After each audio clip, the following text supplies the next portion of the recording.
Record. Oke, saya izin record.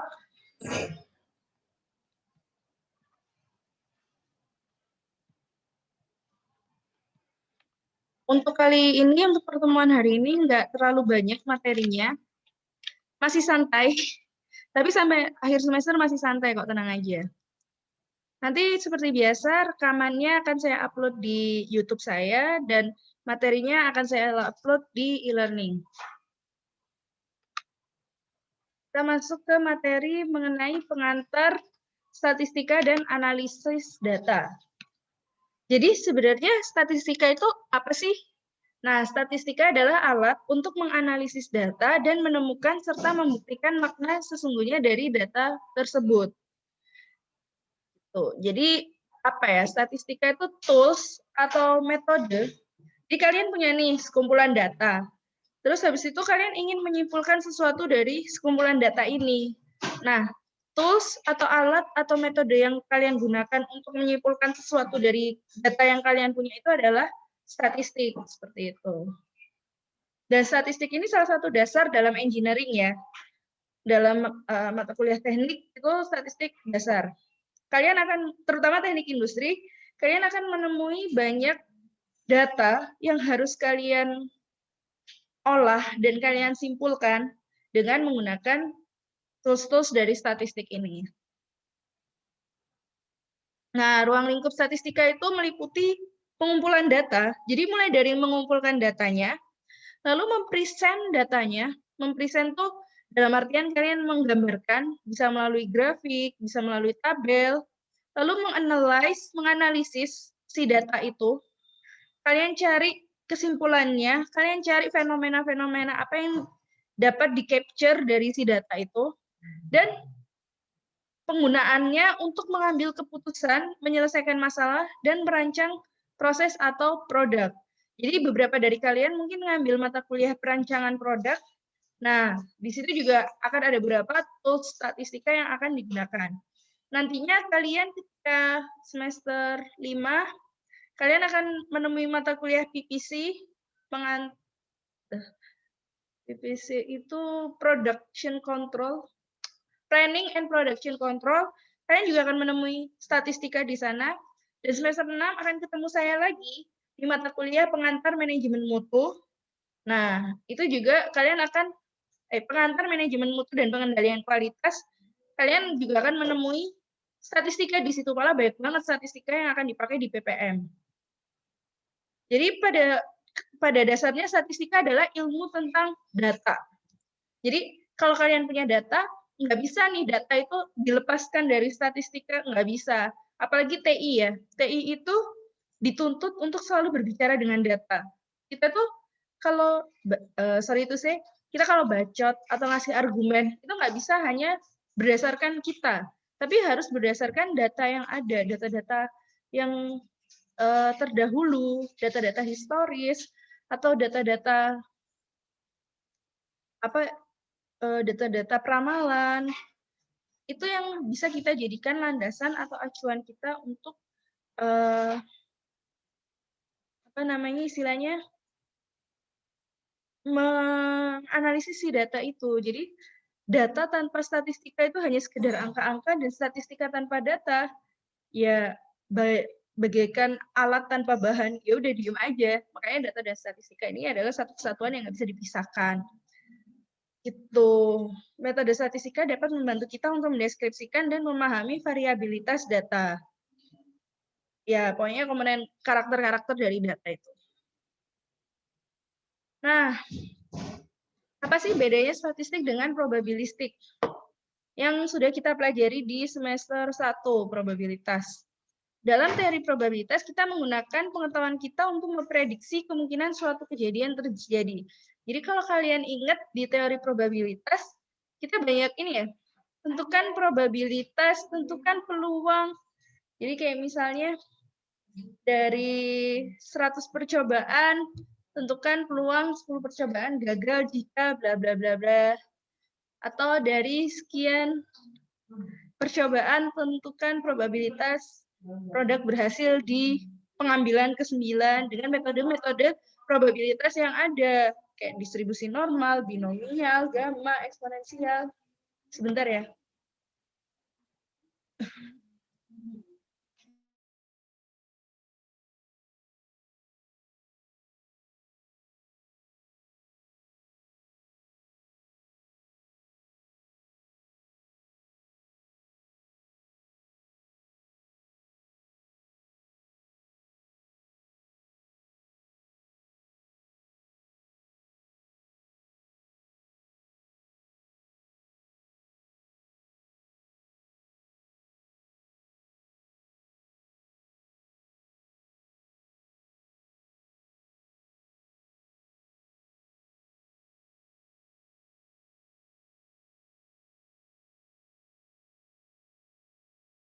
Sebentar ya. Ada mendesak.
Oke, kita kembali, tapi jangan kaget kalau meeting time-nya akan berakhir dalam 10 menit. Oke, kita lanjut aja dulu. Maaf, tadi ada sedikit selingan. Jadi, kita lanjut ya. Dalam teori probabilitas, kita menggunakan pengetahuan kita untuk memprediksi kemungkinan suatu kejadian terjadi. Seperti yang kita udah pelajarin di semester 1. Jadi kayak misal dari 100 percobaan, berapa probabilitas 10 percobaan akan gagal. Atau dalam 100 percobaan, berapa probabilitas percobaan ke-9 akan gagal di penemuan ke-10 atau ke-11. Ya, kita bisa distribusi yang kita gunakan juga banyak, mulai dari distribusi diskrit seperti binomial, hipergeometri, Poisson, sampai distribusi kontinu. Mulai dari distribusi kontinu mulai dari distribusi normal, distribusi gamma, distribusi eksponensial, dan lain sebagainya. Dalam statistik, kita tidak tahu model dasar yang mengatur sebuah eksperimen. Kita hanya tahu sampel yang merupakan hasil keluaran dari sebuah eksperimen, dan kita menggunakan sampel tersebut untuk menginferensi atau mentaksir model dasar yang mempengaruhi eksperimen.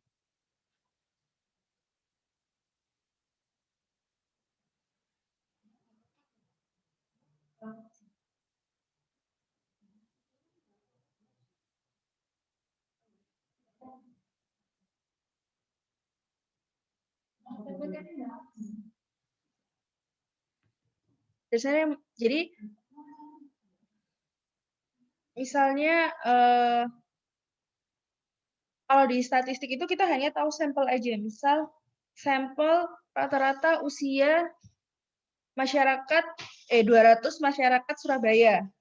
Rata-rata usia hidup.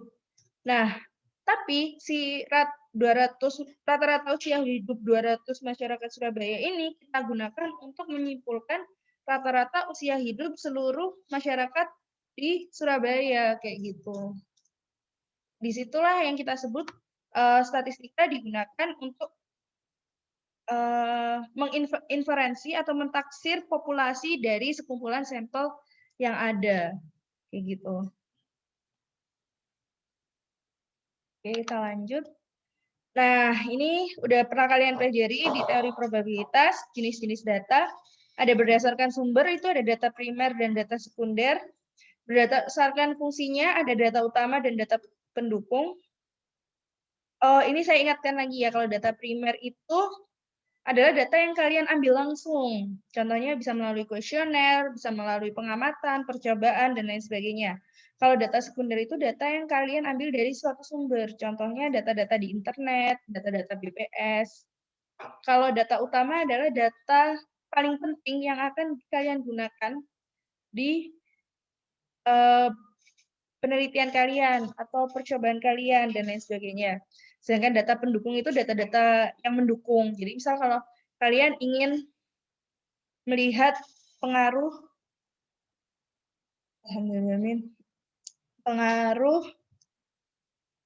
tinggi badan terhadap frekuensi sakit, misal. Nah, tinggi badan dan frekuensi sakit itu akan menjadi data utama. Tapi misal ada data tentang usia, penghasilan, profesi, itu akan menjadi data pendukung. Seperti itu. Lalu berdasarkan sifat data, ada data yang kualitatif, ada yang data kuantitatif. Kasarannya kalau data kuantitatif itu berbentuk angka-angka, kalau kualitatif itu berbentuk penjelasan, deskripsi. Lalu berdasarkan cara perhitungan ada data diskrit, ada data kontinu. Kalian udah pada tahu ya, udah hatam harusnya teori probabilitas, bahwa data diskrit itu yang sifatnya bulat, bilangan bulat. Kalau data kontinu itu desimal. Dan berdasarkan skala data ada nominal, ordinal, interval, rasio. Nah, apakah kalian ingat